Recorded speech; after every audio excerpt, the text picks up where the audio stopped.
నమస్కారం D news కి స్వాగతం. నేను మీ మహంతి. ముందుగా ముఖ్యాంశాలు. గేట్వే ఆఫ్ అమరావతిగా పేరుగాంచిన కొండపల్లి స్టేషన్ ను అమృత్ భారత్ 2.0 కింద ఆధునీకరించాలని విజ్ఞప్తి చేసిన ఎంపీ కేశినేని శివనాథ్. జీఎం సానుకూలంగా స్పందించారని వ్యాఖ్య.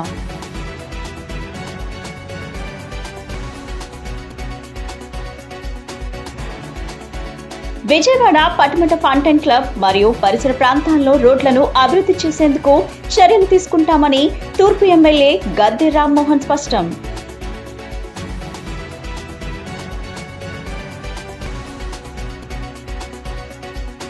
వైసీపీ నేతల దుష్ప్రచారంపై మంత్రి నిమ్మల రామానాయుడు తీవ్రస్థాయిలో మండిపాటు.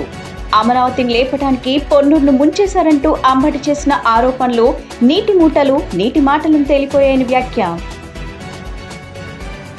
విజయవాడ రైల్వే డివిజన్ సమస్యల పరిష్కారానికి కృషి చేస్తున్నట్లు ఎంపీ కేశినేని శివనాథ్ తెలిపారు. శుక్రవారం సికింద్రాబాద్లో జీఎం సంజయ్ కుమార్ కు క్రాసింగ్ లెవెల్ 316, 147, 148 రూప్స్ నిర్మాణానికి టెండర్లు పిలవాలని కోరారు. అలాగే గేట్వే ఆఫ్ అమరావతిగా పేరుగాంచిన కొండపల్లి స్టేషన్ ను అమృత్ భారత్ 2.0 కింద ఆధునీకరించాలని విజ్ఞప్తి చేశారు. జీఎం సానుకూలంగా స్పందించారు.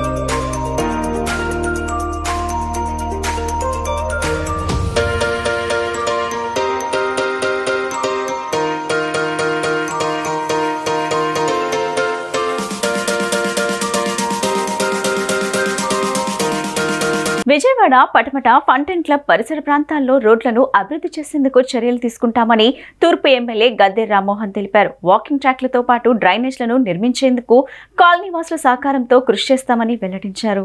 తూర్పు నియోజకవర్గంలోని 2వ డివిజన్లో ఆంజనేయ స్వామి గుడి వద్ద నుండి మాచవరం డౌన్ వరకు మరియు బెత్లెహేం నగర్ ఏరియాలో డ్రైనేజీ సమస్యలపై వీఎంసీ అధికారులతో కలిసి శాసనసభ్యులు గద్దె రామ్మోహన్ పర్యటించడం జరిగింది. ఈ సందర్భంగా ఆయన మాట్లాడుతూ డ్రైనేజీ సమస్యలపై వీఎంసీ అధికారితో కలిసి ప్రయాణించడం జరిగిందని, కేంద్రం నుండి వచ్చే నిధులతో ప్రధానమైనటువంటి సమస్యలను పరిష్కరించే దిశగా కృషి చేస్తున్నామని అన్నారు. డ్రైనేజీ సమస్యలకు చెక్ పెట్టే విధంగా సరైన ప్రణాళికతో పనులు ప్రారంభిస్తున్నట్లుగా చెప్పారు. గతంలో చిన్నపాటి వర్షాలకు కూడా రోడ్లపై నీరు నిలిచిపోయే పరిస్థితి ఉండేదని, వాటిని మెరుగుపరుచుకుంటూ నూతన రోడ్లు నిర్మిస్తున్నామని చెప్పారు. ఇప్పటికీ కొన్ని ప్రాంతాల్లో ఇంటిలో నుండి బయటకు వచ్చే పరిస్థితి లేక వర్షపు నీటిలోనే నడిచే పరిస్థితి ఉందని, అలాంటి సమస్యలకు కూడా పరిష్కారం చూపే విధంగా కృషి చేస్తున్నామని అన్నారు. దీనికి అవసరమైన నిధులను సమీకరించడం జరుగుతుందని, అవసరమైతే రాష్ట్ర ముఖ్యమంత్రి చంద్రబాబు నాయుడు వద్ద నుండి నిధులను సేకరిస్తామని, నగరాన్ని అభివృద్ధి పరిచే బాధ్యత తనదని ఎమ్మెల్యే హామీ ఇచ్చారు.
రెండవ డివిజన్లో మాచవరం డౌన్ కానివ్వండి, బెత్లెహేం నగర్ కానివ్వండి,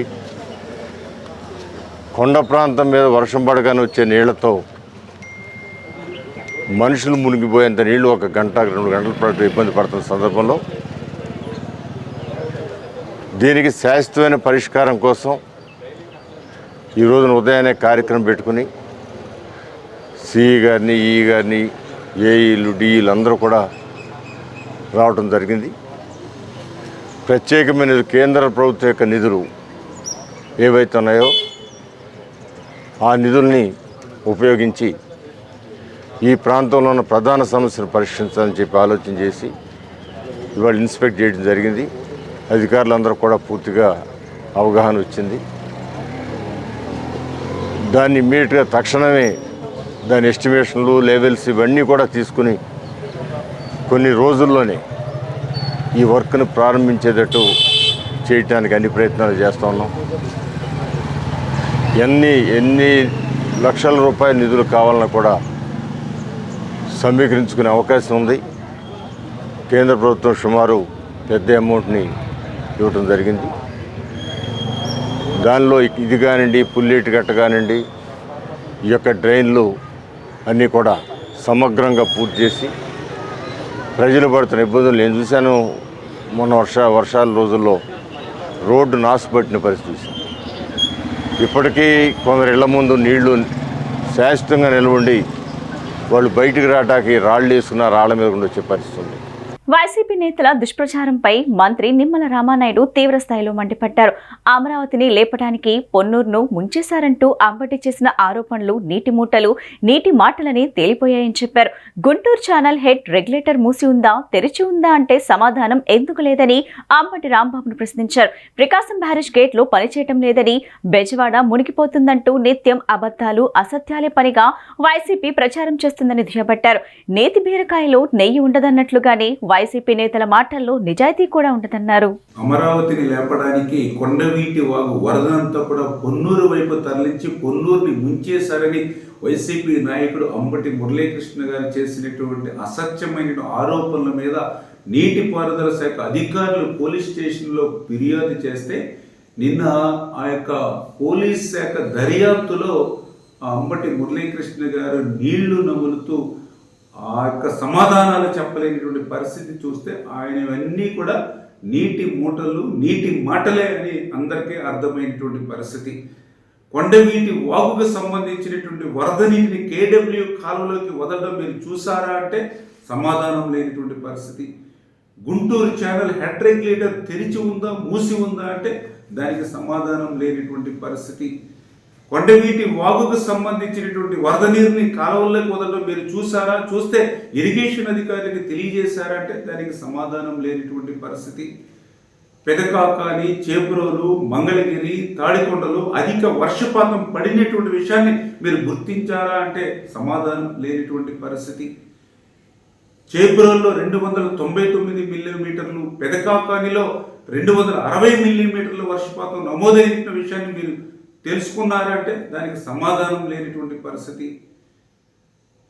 హెడ్ రెగ్యులేటర్ ఏదైతే ఉందో ఆ హెడ్ రెగ్యులేటర్ దగ్గర లిఫ్ట్ అంటే కొండవీటి వాగుకు సంబంధించిన వరద నీటిని కృష్ణానదికి లిఫ్ట్ చేయడానికి 5000 క్యూసెక్ల సామర్థ్యం కలిగినటువంటి పంపులు అక్కడ ఉండగా అందులో వరద నీరు కేవలం 2000 క్యూసెక్కులు మాత్రమే వస్తే దాన్ని ఎప్పటికప్పుడు కృష్ణానదికి లిఫ్ట్ చేస్తూ ఇంకా 3000 క్యూసెక్కుల వరద నీరు వచ్చినా కూడా లిఫ్ట్ చేయగలిగినటువంటి సామర్థ్యం కలిగినటువంటి పంపులు అక్కడ ఖాళీగా ఎంటీగా ఉంటే ఆ వరద నీటిని వేరే ప్రాంతానికి తరలించి మరలించేటువంటి పరిస్థితి ఎందుకు ఉంటుంది అని మీరు భావించారంటే దానికి సమాధానం చెప్పినటువంటి పరిస్థితి. రాష్ట్రంలోని హిందూ దేవాలయాలపై వైసీపీ చేస్తున్న తప్పుడు ప్రచారాలను, వైసీపీ నేతల విమర్శలను తీవ్రంగా ఖండిస్తున్న రాష్ట్ర దేవాదాయ శాఖ మంత్రి ఆనం రామనారాయణ రెడ్డి ఆగ్రహం వ్యక్తం చేశారు. మంగళగిరి టీడీపీ కార్యాలయంలో ఏర్పాటు చేసిన విలేకరుల సమావేశంలో మంత్రి ఆనం రామనారాయణ రెడ్డి మాట్లాడారు. రాష్ట్రంలో హిందూ ధర్మం, ఆచారాలు భగవంతుడిని రాజకీయ ఉచ్చులోకి లాగే ప్రతిపక్షం ఉండటం బాధాకరమని, ఇటువంటి రాజకీయాల గురించి మాట్లాడటం కూడా దురదృష్టకరమని అన్నారు. తిరుమల వెంకటేశ్వర స్వామి ఆశీస్సులతో పాలన ప్రారంభించిన చంద్రబాబు నాయుడు అన్ని మతాలను గౌరవిస్తామని పేర్కొన్నారు. అయితే ప్రతిపక్ష హోదా లేని ఒక పార్టీ నాయకత్వం లేని నేత, హిందూ మతంపై విశ్వాసం లేని వ్యక్తులు రాజకీయ కుటిల క్రీడలో భాగంగా హిందువుల మనోభావాలను గాయపరుస్తూ దేవాలయాలపై విష ప్రచారం చేయడం బాధాకరమని ఆయన అన్నారు. ఈరోజు ఈ మీడియా సమావేశంలో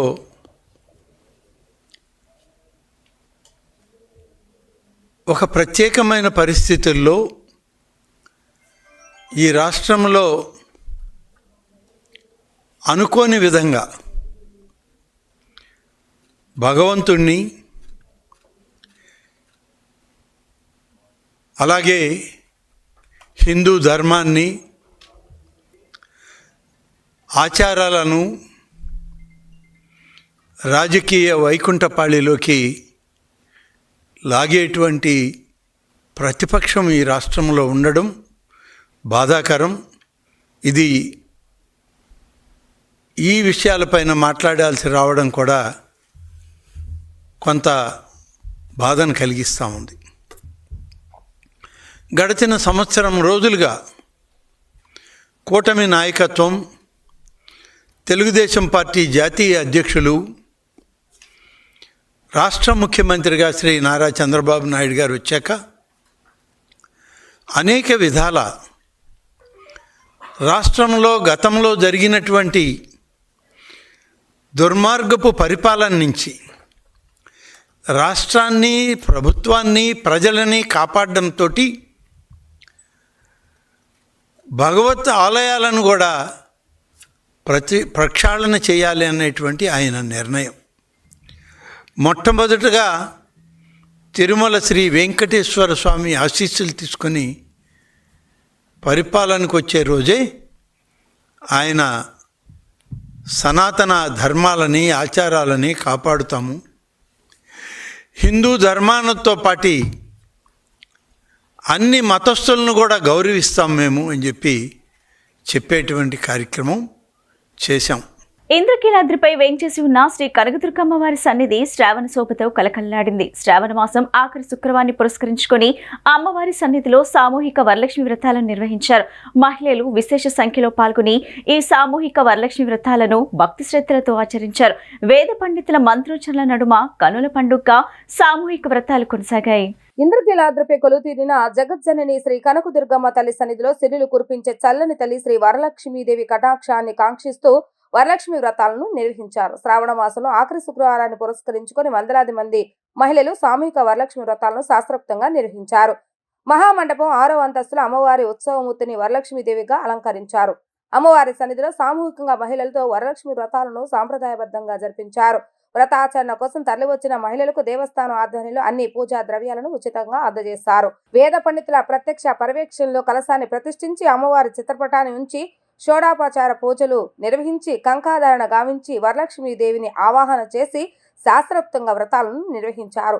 శ్రావణ మాసంలో శుక్రవారం నాడు వరలక్ష్మి వ్రతాన్ని ఆచరించడం శుభప్రదమని జగన్మాత దుర్గమ్మ సన్నిధులు ఈ వ్రతాన్ని ఆచరించడం మరింత పుణ్యప్రదమని దేవస్థాన పండితులు వివరించారు. కాగా ఆఖరి శుక్రవారం కావడంతో దుర్గమ్మ దర్శనానికి భక్తులు విశేష సంఖ్యలో తరలివచ్చారు. భక్తులకు అసౌకర్యం కలగకుండా దేవస్థాన అధికారులు అన్ని ఏర్పాట్లు చేశారు. ఆలయ ప్రాంగణాన్ని శోభాయమానంగా అలంకరించారు.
ఇంద్రకీలాద్రి విజయవాడ శ్రీ కనకదుర్గ అమ్మవారి ఆలయం నందు ప్రతి మాసము కూడా ఒక పవిత్ర మాసంగా భావించి అమ్మవారికి సంబంధించిన కైంకర్యాలు కార్యక్రమాలలో ఇక్కడ భక్తి శ్రద్ధలతో పవిత్రంగా ఏదో ఒక కార్యక్రమం అనేది ప్రతి నెల జరుగుతూనే ఉంటుంది. అందులో భాగంగా మనకు ఈరోజు శ్రావణ మాసం చివరి శుక్రవారం అయినందున మనకు ఉచితంగా వరలక్ష్మి వ్రతాలు ఇక్కడ చేయించాలని చెప్పేసి అనుకొని గత సంవత్సరం కంటే ఈ సంవత్సరం అదనంగా దాదాపు 300 మంది మహిళలు ఇక్కడ పాల్గొనడం జరిగింది. ఉచితంగా వారికి కావలసిన పూజా సామాగ్రి అంతా కూడా దేవస్థానం నుంచే పంపిణీ చేసి పూజలన్నీ కంప్లీట్ అయిన తర్వాత వారందరికీ కూడా మంచి దర్శనాన్ని కల్పించి అన్నప్రసాదాలు స్వీకరించేటట్టు ఈ యొక్క ఆలయంలో ఏర్పాట్లు చేయడం అనేది జరిగింది. ఈ విధంగా ప్రతి సంవత్సరం కూడా మనము అమ్మవారి ఆశీర్వాదం పొందేదానికి ఇక్కడ ఉండే మహిళలందరికీ కూడా ప్రత్యేకమైన అవకాశాలు కల్పిస్తామని చెప్పేసి దేవస్థానం నుంచి తెలియజేయడం జరుగుతుంది. ఇంద్రకీల పర్వతం మీద శ్రీ దుర్గా మల్లేశ్వర స్వామి వార్ల దేవస్థానంలో అమ్మవారి సన్నిధిలో ఇక్కడ ఈరోజు శ్రావణ శుక్రవార సందర్భంగా స్త్రీలందరూ కూడా వరలక్ష్మి వ్రతం చేసుకోవటానికి తగినటువంటి ఏర్పాట్లు చేసి దేవస్థానాధికారులు ఈ వ్రతం చక్కగా కొనసాగేట్లుగా చక్కగా ఏర్పాట్లన్నీ చేశారు. అనేక మంది ఈ వ్రతాన్ని ఈ రోజున చక్కగా ఆచరించి అమ్మవారి యొక్క అనుగ్రహాన్ని పొందుతున్నారు. శ్రావణ మాసం విష్ణు ప్రీతికరమై లక్ష్మీదేవికి ప్రీతికరమైన మాసం కావటం వల్ల అనాదిగా ఈ శ్రావణ శుక్రవార వ్రతం చేయటం అనేటువంటిది సంప్రదాయంగా వస్తున్నది. మెగాస్టార్ చిరంజీవి కృషి పట్టుదల స్వయం కృషితో ఎదిగిన తీరు యువతకు స్ఫూర్తిదాయకమని సెంట్రల్ ఎమ్మెల్యే బోండా ఉమామహేశ్వరరావు అన్నారు. కేవలం సినిమాల్లోనే కాకుండా సామాజిక సేవ రాజకీయ రంగాల్లో కూడా తనదైన ముద్ర వేశారని ప్రశంసించారు. చిరంజీవికి ఆయన కుటుంబానికి భగవంతుని ఆశీస్సులు ఎల్లవేళలా ఉండాలని ఉమా ఆకాంక్షించారు. తెలుగు సినీ పరిశ్రమకు ఒక వెలుగునిచ్చిన మెగాస్టార్ చిరంజీవి 70వ జన్మదిన వేడుకలు అజిత్ సింగ్ నగర్ లోని సెంట్రల్ తెలుగుదేశం పార్టీ కార్యాలయంలో ఘనంగా నిర్వహించారు. చిరంజీవి 70వ జన్మదినాన్ని పురస్కరించుకుని తెలుగు యువత నాయకులు గాజుల రవికుమార్ బ్రదర్స్ మెగాస్టార్ చిరంజీవి అభిమానుల ఆధ్వర్యంలో కేక్ కటింగ్ కార్యక్రమాన్ని నిర్వహించారు. ఈ కార్యక్రమానికి ముఖ్య అతిథిగా ప్రభుత్వ whip central MLA Bonda Umamaheswararao పాల్గొని కేక్ కట్ చేసి చిరంజీవికి జన్మదిన శుభాకాంక్షలు తెలియజేశారు. సినీ రంగంలోనే కాకుండా ప్రజాసేవ సామాజిక సేవలో కూడా తనదైన ముద్ర చిరంజీవి వేశారని అన్నారు. ముఖ్యంగా 30 ఏళ్ల క్రితం ఆయన స్థాపించిన చిరంజీవి బ్లడ్ బ్యాంక్ ద్వారా లక్షలాది మంది ప్రాణాలు రక్షించబడ్డాయని, ఈ సేవ అనిర్వచనమని, ప్రకృతి వైపరీత్యాలు సంభవించినప్పుడల్లా చిరంజీవి ముందుండి ప్రజలకు అండగా నిలిచారని, ఆపన్న హస్తం అందించారని గుర్తు చేసుకున్నారు. టీడీపీ రాష్ట్ర కార్యదర్శి నవనీత సాంబశివరావు మాట్లాడుతూ సినీ నటుడు చిరంజీవి పుట్టినరోజు వేడుక రాష్ట్ర ప్రజలందరికీ ఒక పండుగ వంటిదని అన్నారు. ఈరోజు మెగాస్టార్ పద్మవిభూషణ్ చిరంజీవి గారి 70వ పుట్టినరోజు సందర్భంగా తెలుగు వాళ్ళందరూ కూడా ఒక పండగలాగా చేస్తూ ఉన్నారు. ఎందుకంటే చిరంజీవి గారు ఒక సినిమా ఫీల్డ్లోనే కాకుండా ప్రజలకి అనేక రకాలుగా సేవలు చేసినటువంటి వ్యక్తి ఆయన మొట్టమొదటిసారిగా 30 సంవత్సరాల కింద బ్లడ్ బ్యాంక్ పెట్టారు. కొన్ని కోట్ల మందికి ఆ బ్లడ్ బ్యాంక్ ద్వారా ప్రాణాలు దానం చేయటం కానీ, సహాయం చేయటం కానీ, ప్రాణాలు రక్షించడం కానీ జరిగింది. అట్లాగే అనేకమైనటువంటి నేత్రదాన శిబిరాలు పెట్టారు. ఈ ఇరు తెలుగు రాష్ట్రాల్లో ఆంధ్రప్రదేశ్లో కానీ తెలంగాణలో కానీ ఎక్కడ ఏ ప్రకృతి విపత్తు వచ్చినా మొట్టమొదట స్పందించే వ్యక్తి చిరంజీవి గారు. పద్మభూషణ్ మెగాస్టార్ చిరంజీవి 70వ జయంతి వేడుకలు సెంట్రల్ నియోజకవర్గ శాసనసభ్యులు ప్రభుత్వ బోండా ఉమామహేశ్వరరావు గారి పిలుపు మేరకు సెంట్రల్ నియోజకవర్గంలోని 21 డివిజన్లో వాడవాడల పెద్ద ఎత్తున అభిమానులు పండగ దినోత్సవంగా చేసుకున్నటువంటి సందర్భాన్ని ఈరోజు ఉదయం నుంచి మనం చూస్తున్నాం. ఇప్పుడే బోండా ఉమామహేశ్వరరావు గారి చేతుల మీదుగా 70వ చిరంజీవి జన్మదినోత్సవ వేడుకల కేకుని కట్ చేసి వారు శుభాకాంక్షలు తెలియజేయటం జరిగింది. సామాన్య వ్యక్తిగా ఉన్నటువంటి చిరంజీవి నటన పట్ల అంకిత భావంతో సినీ రంగంలోకి వచ్చి దినదిన అభివృద్ధి చెందుతూ నేడు చలనచిత్ర రంగంలోనే రారాజుగా వెలుగుదొంగుతూ అభిమానుల ఆదరాభిమానుల కోరికలను నెరవేరుస్తూ అతనిలోని నటనా ప్రతిభతో అభిమానులను అలరించడమే కాకుండా సమాజానికి ఉపయోగపడేటువంటి అనేక కార్యక్రమాలు చేయటం కొన్ని ఏళ్ల నుంచి అలవాటు చేసుకుంటూ వచ్చినటువంటి పరిస్థితిని మనం చూసాం. కూటమి పాలనలో రాష్ట్రంలో అవినీతి మాఫియా విచ్చలవిడిగా రాజ్యమేలుతుందని మాజీ మంత్రి కాకాని గోవర్ధన్ రెడ్డి ఆగ్రహం వ్యక్తం చేశారు. తాడేపల్లి వైఎస్ఆర్ కాంగ్రెస్ పార్టీ కేంద్ర కార్యాలయంలో మీడియాతో మాట్లాడుతూ ప్రజలను ఏ విధంగా దోచుకొని అవినీతి సంపాదన కూటపెట్టుకుందామన్న ఆలోచన తప్ప ఈ ప్రభుత్వానికి రైతుల కష్టాలు, వారి సంక్షేమం గురించి ఆలోచించే తీరికే లేదని మండిపడ్డారు. ఒకవైపు భారీ వర్షాలు, మరోవైపు కరువుతో అన్నదాతలు అగచాట్లు పడుతుంటే వారిని ఆదుకోవడానికి నిర్దిష్టమైన కార్యాచరణ లేని, కనీస సమీక్ష కూడా నిర్వహించని ప్రభుత్వం తీరును తీవ్రంగా ఆక్షేపించారు. ముఖ్యమంత్రి సినిమా సెట్లు ఏర్పాటు చేసుకుని ప్రసంగాలు ఇవ్వటమే తప్ప సంక్షేమంలో ఉన్న వ్యవసాయం గురించి, రైతుల సంక్షేమం గురించి పట్టించుకునే పరిస్థితి లేదని ఆయన ఎద్దేవా చేశారు. రైతులు అనేక రకాలైనటువంటి ఇబ్బందులు పడుతుంటే ఈ రాష్ట్రానికి రైతుల గురించి ఆలోచన చేసేటువంటి ముఖ్యమంత్రి ఉన్నాడా? అసలు వ్యవసాయ శాఖ మంత్రి ఉన్నాడా? ఒక శాఖను నిర్వహిస్తున్నాడా? అసలు ఈ రాష్ట్రంలో వ్యవసాయ శాఖ అనేటువంటిది పనిచేస్తుందా ఈ ప్రభుత్వంలో? ఇవన్నీ కూడా ప్రజలకి, రైతులకి ప్రధానంగా వచ్చేటువంటి అనేక అనుమానాలు. ఈరోజు చూస్తే పంటలకి గిట్టుబాటు ధర లేదు అని చెప్పి మిర్చి దగ్గర నుంచి, మామిడి దగ్గర నుంచి, ప్రత్తి దగ్గర నుంచి, పొగాకు దగ్గర నుంచి, కోకో దగ్గర నుంచి, బొప్పాయి దగ్గర నుంచి ప్రతి పంటకి ఈరోజు పంటకి గిట్టుబాటు, వరి అయితే వదిలేశారు, గాలికి వదిలేశారు. మిగతా పంటలకు సంబంధించి ఎక్కడా కూడా గిట్టుబాటు ధర లేదు అంటే కనీసం స్టేట్మెంట్లు ఇవ్వడం, కొన్ని పత్రికల్లో, అనుకూలమైనటువంటి పత్రికల్లో ఆహా ఓహో ఏదో జరిగిపోయిందనేటువంటి భ్రమలు కల్పించడం తప్ప ఎక్కడైనా ఈ ప్రభుత్వం రైతుల గురించి పట్టించుకుని రైతులను ఆదుకున్నటువంటి పరిస్థితి కనిపిస్తుందా? గిట్టుబాటు ధర కల్పించాలనేటువంటి ఆలోచన ఎక్కడైనా ఈ ప్రభుత్వానికి, ముఖ్యమంత్రికి ఎప్పుడైనా అనిపించిందా అనేటువంటిది ఈరోజు ప్రధానంగా రైతులు ప్రశ్నిస్తున్నటువంటి అంశం. కరువు వచ్చింది, వర్షం వచ్చింది, ఒక పక్క అతివృష్టి, అనావృష్టి, ఎక్కడ ఉలుకు పలుకులేదు. అసలు ఏమి జరిగింది అనేటువంటిది కానీ, ఎక్కడ ఎంత పంట నష్టం జరిగింది, ఏ విధంగా రైతులను ఆడుకోవాలనేటువంటి ఆలోచన కానీ, లేదు కొన్ని దగ్గరలో వర్షాభావ పరిస్థితుల్లో రైతులు పంట దెబ్బతిన్నటువంటి పరిస్థితుల్లో వాళ్ళని ఏ విధంగా అండగా నిలవాలనేటువంటి ఆలోచన కానీ, ఒక సమీక్ష కానీ, దాని మీద ఫలితాలు కానీ, ఏ విధంగా రైతులను ఆదుకోవడానికి ఉన్నటువంటి యాక్షన్ ప్లాన్ కానీ, ప్రత్యామ్నాయ ప్రణాళికలు కానీ ఏమీ లేకుండా, ఏమీ పట్టించుకోకుండా ఎప్పుడో ఒకసారి ఒక సమావేశం పెట్టి రైతుల గురించి బ్రహ్మాండంగా మాట్లాడడం, పోగొట్టడం, వెళ్లిపోవడం, అనుకూలమైనటువంటి మీడియాలో, పత్రికలో రాయించుకోవడం తప్ప రైతుల గురించి ఈ ప్రభుత్వం కనీసం సమీక్షించేటువంటి పరిస్థితులు కూడా లేకపోవడం అనేటువంటిది దుర్మార్గం అనేటువంటి విషయం. ఈరోజు రైతు ఆలోచనలో, ఈ ప్రభుత్వానికి సంబంధించినటువంటి ఆలోచన చేసేటువంటి పరిస్థితుల్లో అన్నదాతల గురించి ఆలోచన చేసేటువంటి పరిస్థితి, రైతు అనేటువంటి వాడు ఈ రాష్ట్రంలో ఉన్నాడు అని చెప్పి కనీసం రైతుల గురించి ఆలోచన చేసేటువంటి పరిస్థితి లేనిటువంటి దురదృష్టకరమైనటువంటి, దుర్మార్గమైనటువంటి ప్రభుత్వం ఏదన్నా ఉందంటే ప్రస్తుతం నడుస్తున్నటువంటి కూటమి ప్రభుత్వం. ప్రజల క్షేమమే ప్రధాన ధ్యేయమని విజయవాడ నగరంలోని మేజర్ అవుట్ఫాల్ డ్రైన్స్ అన్నిటికీ ఖచ్చితంగా రైలింగ్స్ ను పెట్టాలని నగరపాలక సంస్థ కమిషనర్ ధ్యాన్ చంద్ర హెచ్ఎం అన్నారు. తన పర్యటనలో భాగంగా One Town, Kothapeta, Panja centre, drain వీధి, సుబ్బరామయ్య వీధి, Gandhi Hill, Governorpet vehicle depot ప్రాంతాలన్నీ క్షేత్రస్థాయిలో పరిశీలించారు. ఈ సందర్భంగా కమిషనర్ మాట్లాడుతూ నగరంలో ఉన్న అన్ని మేజర్ అవుట్ఫాల్ డ్రైన్లకు రైలింగ్ వేయాలని, నగరంలో ప్రజలకు ఎటువంటి ప్రమాదం జరగకుండా చర్యలు వెంటనే తీసుకోవాలని, ఇప్పటికే నగరంలో మేజర్ అవుట్ఫాల్ డ్రైన్స్ కు రైలింగ్స్ పెట్టే పనులు మొదలైనప్పటికీ పూర్తి స్థాయిలో పనులను పూర్తి చేయాలని, ముందు ప్రాధాన్యత వీటికి ఇవ్వాలని అధికారులను ఆదేశించారు. నగరంలోని అన్ని గ్రేటింగ్స్ కు ఎటువంటి మరమ్మతు లేకుండా వాడాలని అధికారులను ఆదేశించారు. వంటను గాంధీ హిల్ వద్ద ఎక్సలేటర్ ద్వారా జరుగుతున్న డిస్టిల్టింగ్ పనులను పరిశీలించారు. రైలింగ్స్ పెట్టేటప్పుడు డిస్టిల్టింగ్ పనులకు ఇబ్బంది లేకుండా వాటిని మాన్యువల్ సరిపోయేంత దూరంలో ఒక గేట్ ను అమర్చాలని, అప్పుడు రైలింగ్ పెట్టిన డిస్టిల్టింగ్ పనులకు ఎటువంటి ఇబ్బంది కలగకుండా ఉంటుందని అధికారులను ఆదేశించారు.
రాష్ట్రంలో అధికారంలో ఉన్న కూటమి ప్రభుత్వం ప్రజా పంపిణీ వ్యవస్థను పటిష్టం చేస్తున్నామని ఈ నెల 25వ తేదీ నుంచి 1,45,00,000 మంది రేషన్ కార్డుదారులకు స్మార్ట్ కార్డులను పంపిణీ చేసేందుకు పౌర సరఫరాల యంత్రాంగం సర్వం సిద్ధంగా ఉందని మంత్రి నాదెండ్ల మనోహర్ తెలిపారు. ఈ స్మార్ట్ కార్డులను గ్రామ సచివాలయం సిబ్బందిచే ఇంటింటికి పంపించేసేందుకు అన్ని ఏర్పాట్లు సిద్ధం చేస్తున్నామని చెప్పారు. కానూరు పౌర సరఫరాల శాఖ ముఖ్య కార్యాలయంలో ఏర్పాటు చేసిన విలేకరుల సమావేశంలో మంత్రి నాదెండ్ల మనోహర్ మాట్లాడుతూ ఈ నెల 25న 9 జిల్లాల్లో పండుగ వాతావరణంలో లబ్ధిదారులకు స్మార్ట్ కార్డులు పంపిణీ చేపడుతున్నామని చెప్పారు. రాష్ట్ర వ్యాప్తంగా కూటమి ప్రభుత్వం ఏర్పడిన తర్వాత గౌరవ ముఖ్యమంత్రి గారు చంద్రబాబు నాయుడు గారి నాయకత్వంలో ప్రజలకి మరింత సంక్షేమం అందించే విధంగా సంక్షేమంతో పాటు పారదర్శకత టెక్నాలజీని ఉపయోగించుకుని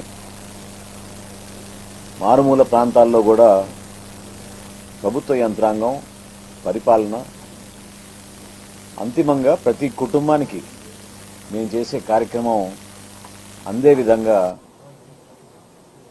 మా వంతు మేము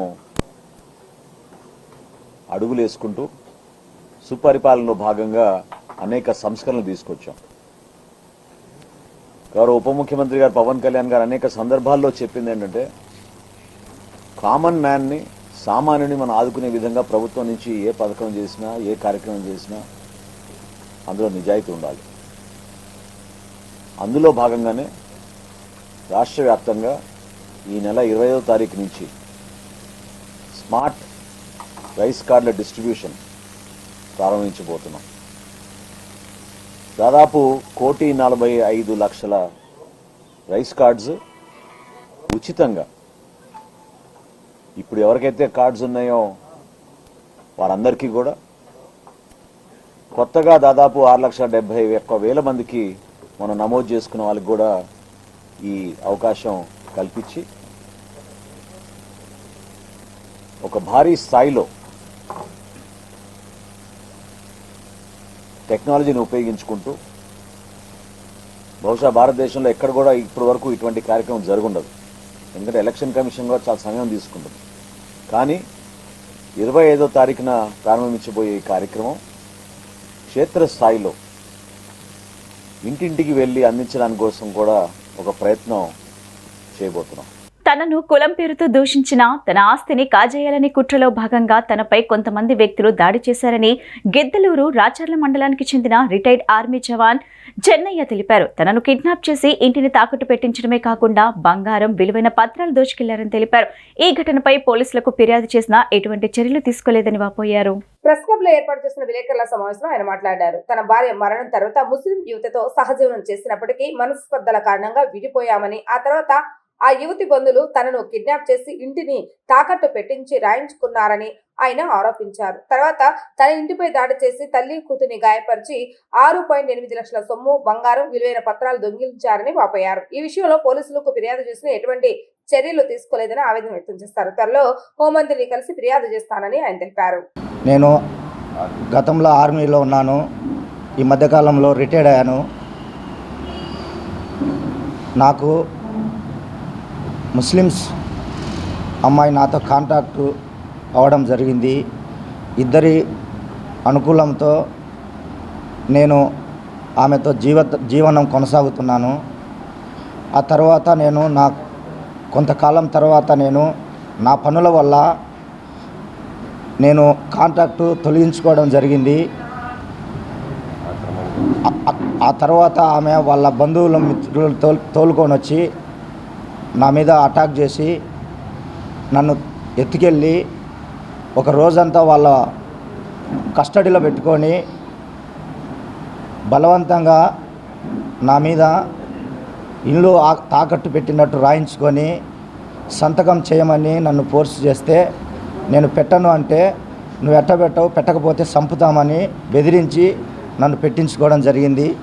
ఉదయం 6 గంటలకు నా దగ్గరికి వచ్చాడు. ఇట్లా సంగతి అని చెప్తూ ఉండగానే ఎద్దులు అవి తీసుకుపోయారని చెప్తే ఎడవల్లి గ్రామానికి వెళ్ళాము.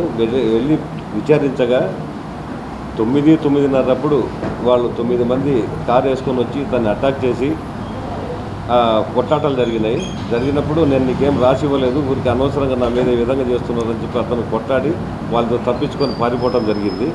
తర్వాత వాళ్ళ అమ్మాయి ఇద్దరు ఇంట్లో ఉండగా వెళ్ళిపోయిన వాళ్ళు పోకుండా మళ్ళీ 11:30-12 గంటలప్పుడు వచ్చి వాళ్ళ అమ్మను వాళ్ళ అమ్మాయిని దుర్భాషలాడి, కులం పేరుతో దుర్భాషలాడి లోపలికి వెళ్ళి బెడ్ కింద ఉండే బీరువా తాళాలు, బండి తాళాలు తెరిచి 6,80,000 క్యాషు, 6 తులాల బంగారు, డాక్యుమెంట్స్ మొత్తం ఎత్తుకొని వెళ్ళిపోయినారు.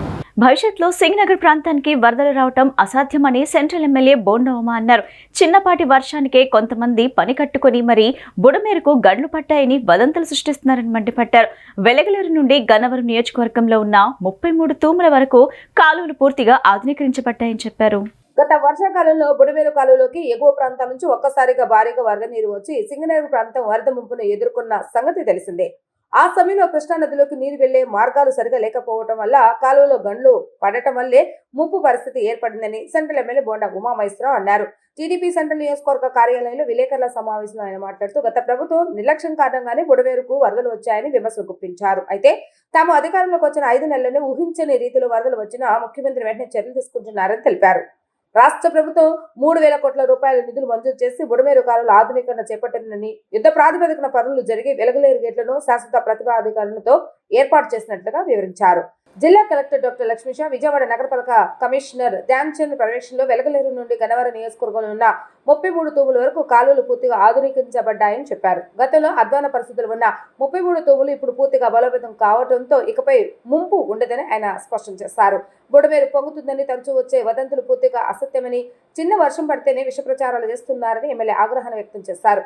గుర్రపు టెక్కను తొలగించేందుకు పడవలు వస్తే సోషల్ మీడియాలో వేరే రీతిలో చూపించి ప్రజలను భయపెట్టే ప్రయత్నం జరిగిందని ఆయన విమర్శించారు. ప్రస్తుతం జక్కంపూడి కాలనీ నుంచి 33 తూముల వరకు కాలువ కట్లను బలోపేతం చేస్తామని, ప్రధాన అడ్డంకులను పూర్తిగా తొలగించామని ఎమ్మెల్యే ఉమా తెలిపారు. కార్పొరేషన్ లిమిట్స్ మాత్రమే కాకుండా అర్బన్ లిమిట్ దాటి కూడా ఆధునీకరణ పనులు జరిగాయని, దీనికి అధికారుల సహకారం ఎంతో ఉపయోగపడిందని అన్నారు. భవిష్యత్తులో క్లౌడ్ బరస్ట్ జరిగినా, ఎన్ని పెద్ద వర్షాలు పడినా బుడమేరు పొంగే పరిస్థితి లేదని ఎమ్మెల్యే బోండా ఉమామహేశ్వరరావు స్పష్టం చేశారు. ప్రజలు ఎట్టి పరిస్థితుల్లోనూ భయపడవలసిన అవసరం లేదని, ప్రజలకు ఎలాంటి ఇబ్బందులు రాకుండా ఎప్పటికప్పుడు అధికారులతో సమీక్షలు నిర్వహిస్తున్నామని తెలిపారు. ప్రాంతాల నుంచి అంటే మదిర, ఖమ్మం, తెలంగాణ ప్రాంతాల నుంచి వచ్చినటువంటి వరదలు కృష్ణానదిలోకి వెళ్ళే మార్గం లేక విజయవాడ నగరాన్ని ముంచడం జరిగింది. ముఖ్యంగా సింగనగరు ఈ ప్రాంతాలు 9 అడుగుల నీళ్ళు వచ్చి ఫస్ట్ ఫ్లోర్ వరకు మునిగిపోవటం జరగడానికి కారణం గత ప్రభుత్వ నిర్లక్ష్యం, బుడమేరు వాటి మీద జరిగినటువంటి నిర్లక్ష్యం.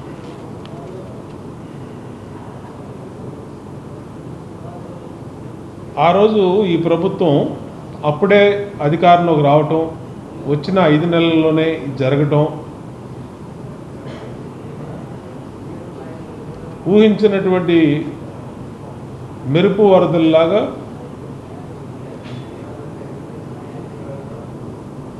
జరిగిపోయినాయి. దాని మీద వెంటనే ముఖ్యమంత్రి చర్యలు తీసుకొని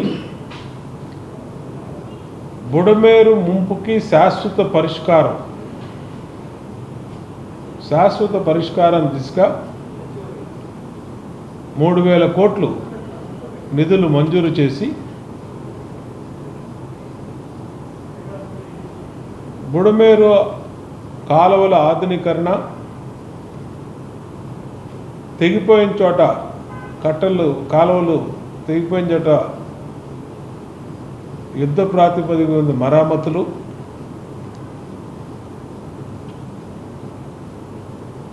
వెలగలేరు దగ్గర గేట్లు శాశ్వత ప్రాతిపదిక మీద మరి వాటిని అన్నీ మెయింటైన్ చేయటం, మధుమేహ వ్యాధిగ్రస్తులకు శుభవార్త. త్వరలో ఇన్సులిన్ ఇంజెక్షన్ల బాధ నుంచి విముక్తి లభించనుంది. ఇన్సులిన్ను సులభంగా తీసుకునేందుకు వీలుగా ఇన్సులిన్ ఇన్హేలర్లు అందుబాటులోకి రానున్నాయని ప్రఖ్యాత diabetologist Elamanchi diabetes research foundation managing trustee doctor Elamanchi Sadasiva Rao తెలిపారు. మధుమేహ చికిత్సలకు సంబంధించిన ఆధునిక ఆవిష్కరణలు, నవీన చికిత్స విధానాలపై చర్చించేందుకు YDRF ఆధ్వర్యంలో డయాబ్ ఎండోకాన్ 2025 సదస్సును నిర్వహిస్తున్నట్లు ఆయన వెల్లడించారు. ఈ సదస్సు ఆగస్టు 24వ తేదీ లబ్బిపేటలోని హోటల్ JRT గ్రాండ్ లో జరగనుంది. ఈ సందర్భంగా సూర్యారావుపేటలోని అర్జున్ హాస్పిటల్లో నిర్వహించిన మీడియా సమావేశంలో డాక్టర్ సదాశివరావు సదస్సు వివరాలను తెలియజేస్తారు. ఈ జాతీయ స్థాయి సదస్సులో వివిధ రాష్ట్రాల నుంచి వైద్య ప్రముఖులు 500 మందికి పైగా ప్రతినిధులు పాల్గొంటారని డాక్టర్ సదాశివరావు తెలిపారు. ఆధునిక వైద్య చికిత్సలను ప్రజలందరికీ అందుబాటులో తీసుకురావడమే ఈ సదస్సు యొక్క ముఖ్య ఉద్దేశమని ఆయన పేర్కొన్నారు. ఏడాది డాక్టర్ అమర్పాల్ సింగ్ కు గోల్డ్ మెడల్ ప్రదానం చేయనున్నట్లుగా ఆయన ప్రకటించారు. డాక్టర్ సదాశివరావు మాట్లాడుతూ ఈ సందర్భంగా ప్రస్తుత మధుమేహ నియంత్రణలో శరీర బరువు నిర్వహణకు అధిక ప్రాధాన్యత ఇస్తున్నామని చెప్పారు. బరువును క్రమబద్ధీకరించడం ద్వారా మధుమేహం నియంత్రణలో ఉండటంతో పాటు గుండె జబ్బుల ప్రమాదం కూడా తగ్గుతుందని వివరించారు. కొత్తగా వచ్చిన ఇంజెక్షన్లతో స్వల్ప వ్యవధిలో 20% వరకు బరువు తగ్గించుకోవచ్చని తెలిపారు. ప్రజలు మధుమేహం గురించి ఏమాత్రం భయపడవలసిన అవసరం లేదని, అత్యాధునిక చికిత్సలతో రోగుల ఆయురాధ్యాన్ని పెంచవచ్చని, సాధారణ మనుషుల్లాగా జీవించేలాగా చేయవచ్చని ఆయన భరోసానిచ్చారు.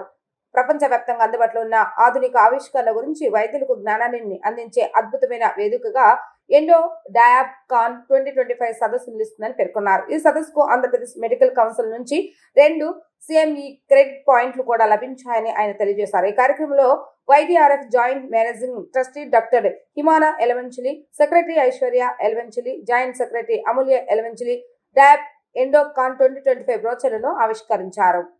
Especially around we are expecting 500 మంది delegates already have been registered and almost the speakers వచ్చేసి all over India వస్తున్నారు, most experienced people, and this year's world the gold medal laureate వచ్చి అమర్పాల్ సింగ్ అని IPA ఇండియన్ పొడాటిక్ అసోసియేషన్ ప్రెసిడెంట్కి ఇస్తున్నాము. So and mostly topics వచ్చేసి meeting will be conducted from 8:30 to evening 6 o'clock, and latest what are the advancements ఈ సంవత్సరం జరిగినాయో అన్నిటి గురించి కూడా discuss చేస్తాం. And mostly game changer, especially చాలా కాలం నుంచి వెయిట్ చేస్తున్న insulin is going to be launch very soon. ఇక చాలామంది పిల్లలు కానీ పెద్దలు కానీ ఏళ్ల తరబడి 2-3-4 సార్లు ఇంజెక్షన్ చేసుకోవాల్సి వచ్చేది. అలా లేకుండా ఇన్హేలర్ ద్వారా, జస్ట్ నిబులైజర్ ద్వారా వాళ్ళు ఇన్సులిన్ ఇన్హేలేషన్ ద్వారా వాళ్ళు ఇన్సులిన్ తీసుకోవచ్చు. టిఫిన్ ముందు, మధ్యాహ్నం భోజనం ముందు, రాత్రి భోజనం ముందు ఒక పఫ్ కొట్టుకుంటే చాలు, షుగర్ తగ్గిపోద్ది. అండ్ అలాగే కొత్త రకాల ట్రీట్మెంట్ అంతా కూడా చేంజ్ అయింది. మోస్ట్లీ ఫోకస్ అంతా కూడా బరువు, ఒబిసిటీ మీద మేనేజ్మెంట్ మీద పెరిగింది. 24 ఆగస్ట్ 2025 జరిగే కాన్ఫరెన్స్లో చాలా కొత్త అధ్యయనాల గురించి, పరిశోధనల గురించి మాట్లాడుకుంటామండి. కొత్తగా వచ్చింది 90 లక్షల మంది పిల్లలకి టైప్ 1 బారిన పడుతున్నారు. వాళ్ళలో కూడా ముందుగానే టెస్ట్ చేసి అది డయాబెటీస్ వరకు వెళ్లకుండా చేసే మందులు వచ్చినాయి. దాంతోపాటు స్టెమ్ సెల్ ట్రాన్స్ప్లాంటేషన్ అనేది కూడా కొత్తగా ఇప్పుడు చైనాలో అది సక్సెస్ అయింది. దాని గురించి కూడా డిస్కస్ చేసుకుంటూ ఉంటున్నాం. ఇలా చాలా అధ్యయనాల గురించి ఈ డిస్కషన్స్లో పాల్గొంటారు. ఊబకాయంలో కూడా చాలా కొత్త మందులు వస్తున్నాయి, ఇంకా రీసెర్చ్లో ఉన్నాయి. వాటన్నిటి గురించి కూడా సండే మాట్లాడుకుంటాం. ఎంత బాగా పెరిగిందో at the same time obesity అంటే ఉబకాయం కూడా అదే మోతాదులో ఎక్కువ శాతం పెరుగుతుంది. ఇప్పుడు ప్రతి 4 ఇండియన్స్లో ఒకరికి ఉబకాయం ఉంటుంది. అంటే దీనివల్ల రేపు రాబోయే డయాబెటీస్ మరియు హార్ట్ ప్రాబ్లమ్స్ అనేవి బాగా పెరుగుతున్నాయి. సో చాలా రీసెర్చ్ జరుగుతుంది ఉబకాయాన్ని ముందుగానే తగ్గించడానికి, గుర్తించడానికి. ఇప్పుడు మనకు ఆల్రెడీ ఉబకాయానికి చాలా మెడిసిన్స్ వచ్చాయి లేటెస్ట్గా, చాలా మంచి పర్సంటేజ్ వెయిట్ లాస్తో. ఇప్పుడు నెక్స్ట్ లేటెస్ట్గా మంత్కి ఒక్కసారే చేసుకునే ఇంజెక్షన్, దాంతో 20% వెయిట్ లాస్ రాబోయే ఇంజెక్షన్స్ కూడా పరిశోధనలో జరుగుతున్నాయి. ఇవి కూడా రేపు ఆదివారం 24 ఆగస్ట్ 2025 వీటన్నిటి గురించి డిస్కస్ చేసుకొని ఇంకా మన ట్రీట్మెంట్స్ ఎలా మెరుగు చేసుకొని మంచి ట్రీట్మెంట్ని ప్రజలకు అందించగలం అనేది డిస్కషన్స్ జరుగుతాయి. ఒంగోలులో ఆగస్టు 23 నుంచి 25 వరకు సిపిఐ రాష్ట్ర మహాసభలు జరగనున్నాయి. ఈ మహాసభలను విజయవంతం చేయాలని ఎన్టీఆర్ జిల్లా కార్యదర్శి దొనెపూడి శంకర్ పిలుపునిచ్చారు. భారీ ప్రదర్శనతో ప్రారంభమయ్యే ఈ సభలకు జాతీయ, రాష్ట్ర నాయకులు హాజరు కానున్నారని తెలిపారు. ఒంగోలులో ఆగస్టు 23, 24, 25వ తేదీలో జరగనున్న భారత కమ్యూనిస్టు పార్టీ సిపిఐ రాష్ట్ర మహాసభలను విజయవంతం చేయాలని సిపిఐ ఎన్టీఆర్ జిల్లా కార్యదర్శి దోనేపూడి శంకర్ పిలుపునిచ్చారు. దాసరి భవన్లో జరిగిన విలేకరుల సమావేశంలో ఆయన మాట్లాడారు. 100 సంవత్సరాల చరిత్ర కలిగిన సిపిఐ 28వ రాష్ట్ర మహాసభలు జరుగుతున్న సందర్భంగా 23వ తేదీన జరిగే భారీ ప్రదర్శనలో పెద్ద ఎత్తున పాల్గొని విజయవంతం చేయాలని పిలుపునిచ్చారు. 24, 25వ తేదీలో జరిగే ప్రతినిధుల మహాసభను కూడా జయప్రదం చేయాలని కోరారు. రాష్ట్ర రాజకీయాలు ఈ మహాసభ నూతన అధ్యాయానికి నాంది పలుకుతుందని, ప్రజా సమస్యలపై కట్టుదిట్టమైన పోరాటానికి వేదిక అవుతుందని ఆయన పేర్కొన్నారు. 23వ తేదీ ప్రదర్శన పాల్గొనడానికి విజయవాడ నుంచి రైల్వే ద్వారా 500 మంది, మైలవరం నియోజకవర్గం నుంచి 10 బస్సులు, తిరువూరు నుంచి 5 వాహనాలు, నందిగామ నుంచి 2 వాహనాలు, జగ్గేపేట నుంచి 2 వాహనాలు బయలుదేరుతున్నట్లుగా వివరించారు. 23వ తేదీ సాయంత్రం జరిగే బహిరంగ సభకు సిపిఐ జాతీయ కార్యదర్శి కామిరెడ్డి రాజా, జాతీయ సమితి కార్యదర్శి డాక్టర్ కె నారాయణ, రాష్ట్ర కార్యదర్శి కె రామకృష్ణ, తెలంగాణ పార్టీ నాయకులు, ఎమ్మెల్యే మాననేని సాంబశివరావు తదితరులు జాతీయ రాష్ట్ర నాయకులు హాజరు కానున్నారని చెప్పారు. పెద్ద ఎత్తున సభకు హాజరై విజయవంతం చేయాలని ఆయన విజ్ఞప్తి చేశారు. 100 వసంతాల చరిత్ర కలిగిన సిపిఐ రాష్ట్ర 28వ మహాసభలను జయప్రదం చేయాల్సిందిగా ఎన్టీఆర్ జిల్లా ప్రజానీకానికి, రాష్ట్ర ప్రజానీకానికి విజ్ఞప్తి చేస్తున్నాం. ఈ మహాసభ రాష్ట్ర రాజకీయాలలో ఒక నూతన అధ్యాయానికి నాంది పలుకుతున్నది. వేలాది మందితో 23వ తేదీన ప్రదర్శన, 24, 25వ తేదీల్లో ప్రతినిధుల మహాసభ ఒంగోలు పట్టణంలో జరుగుతుంది. మొట్టమొదటిసారిగా 100 సంవత్సరాల చరిత్రలో మొట్టమొదటిసారిగా ఒంగోలు పట్టణంలో సిపిఐ రాష్ట్ర మహాసభలు జరగటం ఇదే తొలిసారి. ఈ మహాసభ జయప్రదానికి అందరం కూడా కంకణధారులై ప్రతి ఒక్క సిపిఐ శ్రేణులు కూడా ఒంగోలు పురవీధుల్లో కదం తొక్కేటువంటి పరిస్థితి ఈనాడు ఉన్నది. ఇప్పటికే కళారూపాల ప్రదర్శన వారోత్సవాలు ప్రారంభమైనాయి.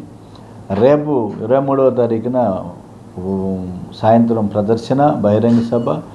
ఈ ప్రదర్శనకు ఎన్టీఆర్ జిల్లా నుంచి, ముఖ్యంగా విజయవాడ నగరం నుంచి ఒక 500 మంది ట్రైన్ ద్వారా, అలాగే మైలవరం నియోజకవర్గం నుంచి 10 బస్సులు, తిరువూరు నియోజకవర్గం నుంచి 6 వాహనాలు, జగ్గేపేట నియోజకవర్గం నుంచి 2 వాహనాలు, నందిగామ నియోజకవర్గం నుంచి 2 వాహనాల్లో వందలాది వేలాది మంది సిపిఐ కార్యకర్తలు ఒంగోలు ప్రదర్శనలో పాల్గొంటున్నారని చెప్పి తెలియజేస్తున్నాం.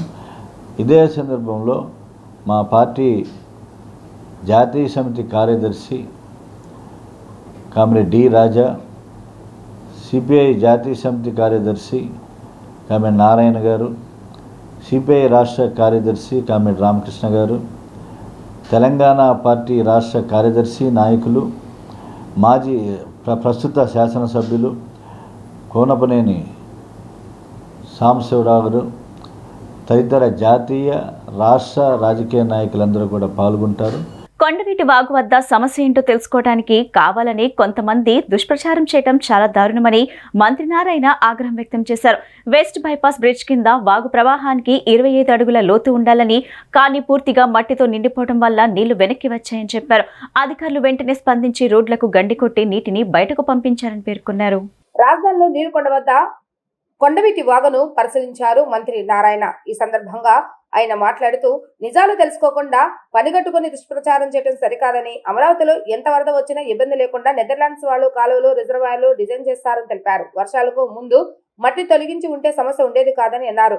రోడ్డుకు గండి పెట్టిన 24 గంటలోనే మొత్తం నీళ్లు వెళ్లిపోయాయని చెప్పారు. రాజధాని నిర్మాణ పనుల్లో వర్షం వచ్చినా ఇబ్బంది లేకుండా ముందస్తు జాగ్రత్తలు తీసుకోవాలని అధికారులను ఆదేశించడం జరిగిందని తెలిపారు.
నగరపాలక సంస్థ స్టేడియంలో వసతులను పెంచాలని, పాతవి పాడైపోయిన ప్రమాదకరమైన బిల్డింగ్లను, రూమ్లను సీజ్ చేయాలని నగరపాలక సంస్థ కమిషనర్ ధ్యాన్ చంద్ర అన్నారు.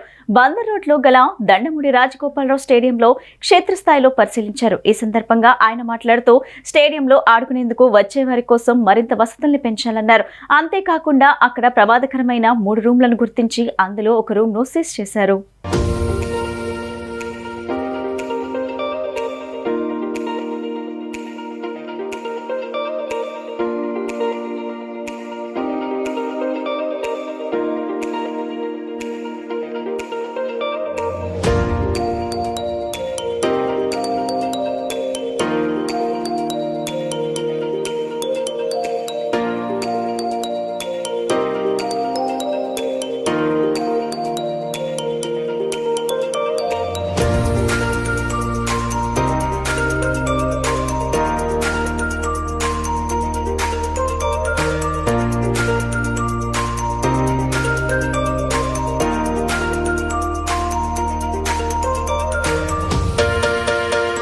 వార్తను ముగించే ముందు ముఖ్యాంశాలు మరోసారి. గేట్వే ఆఫ్ అమరావతిగా పేరుగాంచిన కొండపల్లి స్టేషన్ను అమృత్ భారత్ 2.0 కింద ఆధునీకరించాలని విజ్ఞప్తి చేసిన ఎంపీ కేశినేని శివనాథ్. జీఎం సానుకూలంగా స్పందించారని వ్యాఖ్య.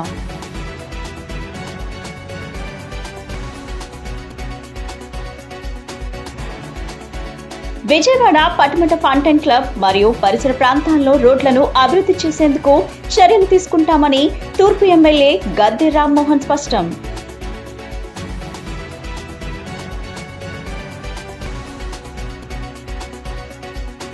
వైసీపీ నేతల దుష్ప్రచారంపై మంత్రి నిమ్మల రామానాయుడు తీవ్రస్థాయిలో మండిపాటు. అమరావతిని లేపడానికి పొన్నూరును ముంచేశారంటూ అంబటి చేసిన ఆరోపణలు నీటి మూటలు, నీటి మాటలను తేలిపోయాయని వ్యాఖ్య. ఈ బులెటిన్ ఇంతటితో సమాప్తం. తిరిగి మరో బులెటిన్ కలుద్దాం. నమస్కారం.